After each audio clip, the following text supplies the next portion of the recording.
La politique avec ce rassemblement hier soir à Vieux Habitants, celui des parlementaires du groupe Lyot qui se structure et s'organise en prévision des prochaines échéances électorales.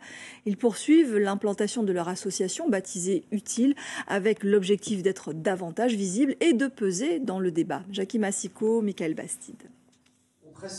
Ils étaient sous les feux de la rampe lors des débats à l'Assemblée sur la réforme des retraites.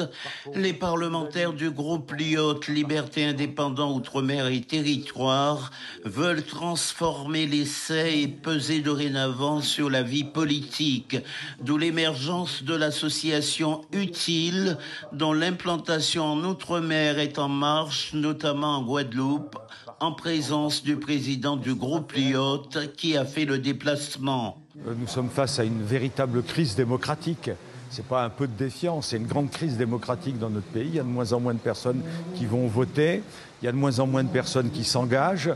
À ce rythme, eh bien, c'est des partis extrêmes, des extrémistes qui vont arriver au pouvoir ces prochaines années. Et d'ailleurs, dans beaucoup de démocraties, c'est le cas, avec le danger du repli sur soi, le danger des fausses, des mauvaises décisions et le danger de mettre le feu au pays avec des tas d'oppositions. La stratégie avouée est donc de préparer d'ores et déjà les prochaines échéances électorales en jouant la carte de la proximité, convaincre les électeurs que le groupe est au plus près de leurs préoccupations, qu'il est utile. Et pour cela, le groupe veut s'ouvrir non seulement aux politiques, mais aussi à la société civile. On veut aussi des citoyens. Donc utile, ce sont des hommes politiques, c'est aussi pour enrichir les travaux des différents territoires. On veut s'implanter dans les 101 départements français. Ça a commencé dans la Meuse, en Île-de-France, à l'île de la Réunion, en Bretagne.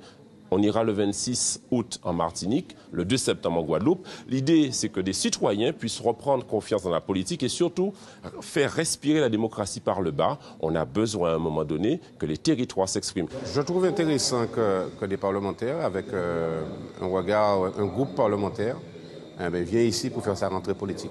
Je trouve ça intéressant, je trouve ça pertinent, je trouve ça innovant. Et que je regarde avec beaucoup d'intérêt ce qui se passe. Début septembre, le groupe Lyot fera sa rentrée parlementaire en Guadeloupe, une première. Ses lieutenants annoncent pour l'occasion la présence attendue du ministre de l'Intérieur, Gérald Darmanin, qui ne fait pas mystère de ses ambitions pour l'élection présidentielle de 2027.